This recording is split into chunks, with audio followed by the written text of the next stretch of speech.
Well, so far in our guide to making disciples or being a disciple maker, we've covered the preface and the introduction, and then last week we covered the first chapter. A good shepherd searches for lost sheep to be in his flock. And tonight I want to talk to you about chapter 2. A good shepherd knows the condition of each sheep in his flock. Think about a shepherd in ancient Israel. Not only did he go off and search for a sheep that was lost to bring him back to his own flock, but also a shepherd would diligently look after that flock so that he would know the condition of each and every sheep in his flock. In Proverbs 27:23, the scripture says, "Be thou diligent to know the state of thy flocks, and look well unto thy herds." And for you to make disciples effectively, you can't just meet once a week in a class with those that you're trying to disciple and be effective. You have to get to personally know their condition. And that's not going to happen just in a once a week meeting. You're going to have to really work at getting to know your sheep's condition. One day a member of our church called me and told me that one of his former employees had committed suicide. Now, he had spoken with his former employee just a few hours before this man took his life. And when this brother called me, he was really hurting. He was struggling with all kinds of emotions, including guilt and shame. I just listened to him for a while and asked him a few questions to give him the freedom to really share with me what he was feeling, to be transparent with me. I prayed with him at that point, and I told him I wanted to talk with him more about what he was experiencing. And I scheduled a meeting with him later in that week and spent time with him, helping him process his feelings and helping him see this circumstance from God's perspective. You know, the people that we're discipling are facing difficult challenges, even as we are, every day of their life. And they all need someone in their life. They need a shepherd who really knows their condition. And one of the ways that I learn the condition of those that I'm discipling is when they trust me enough to share with me their condition.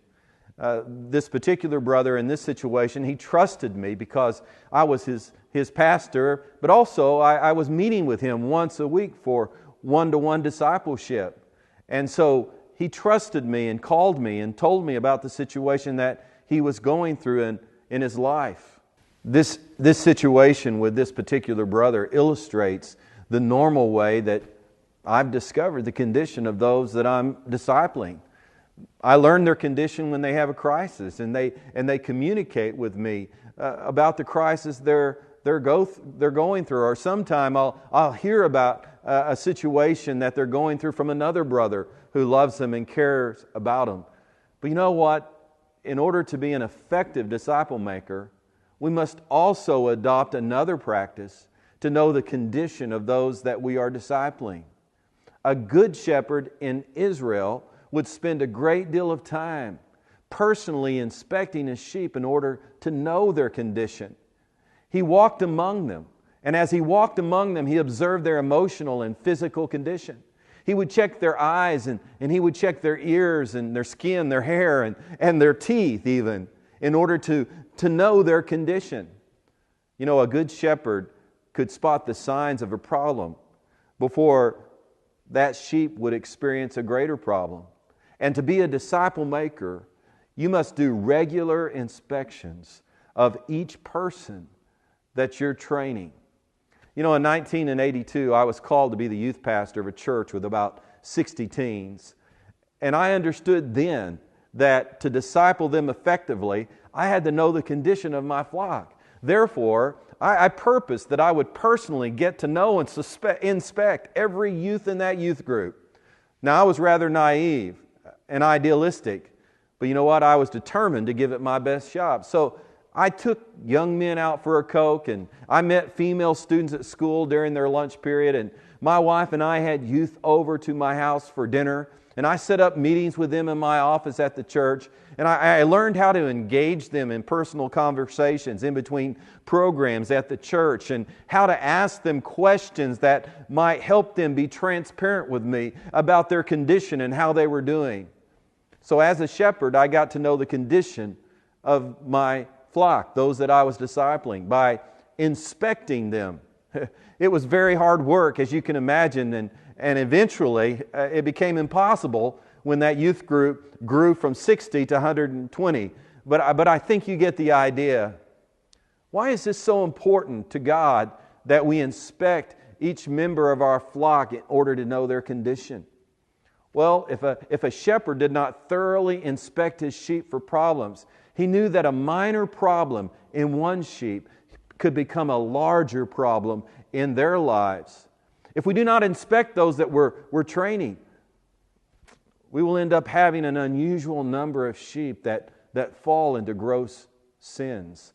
Over a period of 28 years, I have seen this happen over and over again, where an individual in the church that I was pastoring didn't have a personal shepherd who was really inspecting him very closely and walking with him and living life with him. As a result, over this 28-year period, I've had 3 men in my congregation who've been charged with child molestation. Now, all of these men were humbled when it was discovered, when what they did was discovered. And they all admitted that they were guilty. In each of these situations, when this problem was revealed, it was like a bomb going off in their families. The men were removed from their home, and the wives were pressured to divorce their husbands. You know, I didn't discern this moral problem in any of the men that were accused. All of these men were very conservative in their beliefs and very active in our church. All of these men and their wives were home educating their children, and all of these men were very conservative in the choices that they were making for their families. All of these men were actively serving our church in some capacity.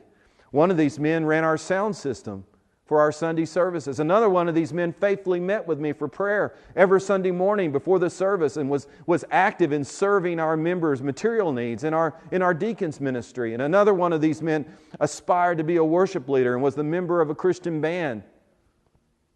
This man was even one that made sure that our offerings were safely stored in our safe after our services on Sunday morning. All of these men were actively serving our church and appeared to be very good shepherds to their family. When their offenses against their children were revealed, our congregation was shocked and devastated. I was personally overwhelmed with grief for these men and their families, and I was overwhelmed with grief for our church family. Each one of these men's families was torn apart. These men could no longer attend church or any family events with their families. The younger children in these families that were not victims were told that they could not spend time with their father or even talk with him. One day they had a dad, and the next day it was like he was dead. There was no hope given for restoration. As I write this, 2 of these 3 men are now in prison. The consequences of this sin were in many ways worse than death for these men and their families. And you know what? I felt personally responsible. I did not feel that I had done everything that I could do as a shepherd to prevent this from happening. I did not feel like that we as a church had done everything that we could do to prevent this from happening. The reason that I felt this way is that I knew I was not being a good shepherd to these men or to the rest of the men in our large congregation. I knew that most of the men in our congregation didn't have someone who was personally discipling them and looking after them and inspecting them on a regular basis. You know, men that commit these kinds of gross sins do not just get up one morning and decide to commit those sins. They cross bridges, one bridge at a time, until they finally commit this gross sin. I was not consistently inspecting these men for moral problems before they progressed into these violations. At the time of their failure, they were one of a multitude of men in our large congregation that needed my attention, or they needed someone's personal attention. I gave each one of these men personal attention when they asked for counsel or came to me with another crisis in their families, but I didn't inspect them on a regular basis like a good shepherd needs to do for his sheep. These three men needed a good shepherd. They needed a good disciple maker in their lives. They needed a leader that was authentic with them about the struggles that he was having. And they needed a leader that consistently asked them personal questions about their struggles and their walk with the Lord. They needed a leader that would tell them to stop when they were doing something wrong. They needed a leader that took the initiative to meet with them on a regular basis in order to inspect them and encourage them and pray with them in a very personal way. They needed a leader who would follow up with them to see how they were doing with their personal struggles. They needed a good shepherd. Now, don't get me wrong. We know from examples in Scriptures that even those with a good shepherd can fall into gross sin. Judas Iscariot betrayed Jesus. But how many gross moral failures could be prevented if each believer had a good shepherd, a disciple maker who was inspecting them on a regular basis? Jesus did have good success with 11 of the 12. I wish I had that kind of ratio of success in my life. Now, God is not going to judge me for the sins of these men. I did not cause them to stumble. God is going to judge me for what kind of shepherd I was to these men and their families. His instructions are clear. Know the condition of your flock. And if you want to be a good disciple maker, an effective disciple maker, you've got to know the condition of the people that you're leading. There was much more that I could have done, and there was much more that perhaps someone else could have done to know the condition of these men. And you know what? I could recount many other stories of men in our congregation that fell into gross sin. And each one of these stories just reveals again and again the need for disciple makers who will inspect the condition of those that they're leading, of those that they're training. I have learned the hard way that you cannot help others avoid gross sins or grow and mature in Christ unless you know their condition. This is what God expects from every disciple maker in His church.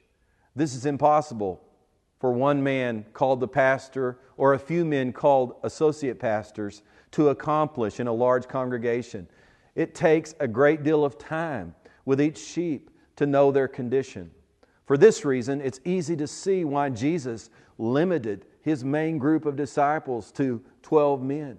The first church started with 120 members and 12 shepherds. The number of shepherds grew and multiplied as the church grew and multiplied. You know, anything worthwhile that we can learn about being a disciple maker, we can learn from the chief shepherd. As our shepherd, Jesus knows our condition better than anyone.